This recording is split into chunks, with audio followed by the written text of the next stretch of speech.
Boxing ചത്തുപോയത് ഒരേ കണക്കിന് നന്നായി. ഒന്നുമില്ലേ ധൈര്യമായിട്ട് അവളുടെ പുറകെ നടക്കാമല്ലോ. എനിക്കൊരു ഐഡിയ. എന്താ? അവളുടെ ചത്തുപോയ ചേട്ടന്റെ കൂട്ടുകാര് നമ്മളാണെന്ന് അങ്ങോട്ട് കാച്ചിയാലോ? വേണ്ട വേണ്ട, നീ ഇന്നലെ ഒരു കാച്ചതിന്റെ ക്ഷീണവും കിതപ്പൊന്നും ഇതുവരെ വിട്ട് മാറിയിട്ടില്ല.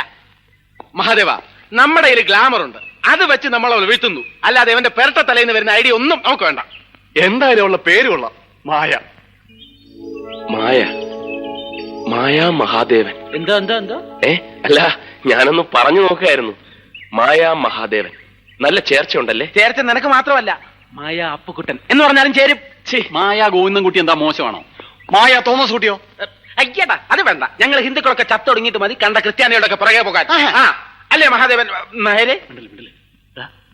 അത് നോക്കി, അവളുടെ വണ്ടിയല്ലേ ഒരുത്തം കാറ്റൂട്ടി വിടണണ്ട. ഏതാടാ പിശാച്? പിശാചല്ലടാ, ദൈവദൂതൻ. ഇവനെ വെച്ച് നമുക്കൊരു കളി കളിക്കാം. വാ.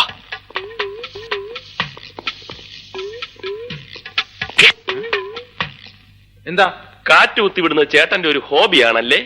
അത് ചോദിക്കാൻ നീ ആരടാ? എടാ പന്നി, തെണ്ടിത്തരം കാണിച്ചിട്ട് ഇന്ന് ഷൈൻ ചെയ്യുന്നു.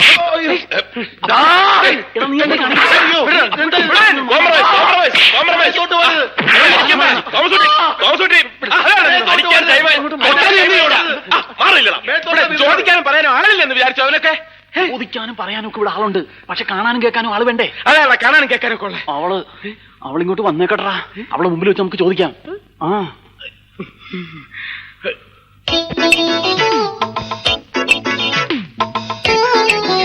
വരുന്നുണ്ട്. ഇനി തുടങ്ങിക്കോ, ഇനി തുടങ്ങിക്കോ. ഇങ്ങനെ എടുക്ക, ഞാൻ തന്നെ നീ കാറ്റ് കുത്തി വിടുവല്ലേടാ? ഞങ്ങളൊക്കെ ഞാൻ ഇതുവരെ അടിച്ചിട്ടില്ല. ഇങ്ങോട്ടാ, രണ്ട് വീട്ടിലും കാറ്റ് ഊതി നിറച്ചിട്ട് നീ മതി. അവനെ ഊതടാ. നീ ഊതാനല്ലേ പറഞ്ഞത്? കാണാൻ കൊള്ളാവുന്ന പെൺകുട്ടികൾ വണ്ടി കൊണ്ടുവന്ന് വെക്കുമ്പം അതിന്റെ കാറ്റ് തുറന്നു വിടുന്നത് ഇവന്റെയൊക്കെ സ്ഥിരം തൊഴിലാ. ഞാൻ ഊതിക്കടാ. തിരിഞ്ഞു നോക്കാണ്ട് ഊതടാ നീ. ഇയാള് വണ്ടിയുടെ കാറ്റൂരി വിട്ടു, ഞങ്ങള് കണ്ടില്ലായിരുന്നെങ്കിൽ. ഒന്ന് മാറിയെന്നേ, കുട്ടി ആളെ ഒന്ന് കാണട്ടെ.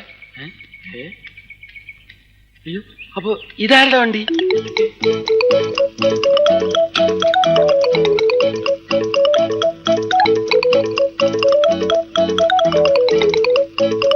തോമസ് കുട്ടി വിട്ടോടാ.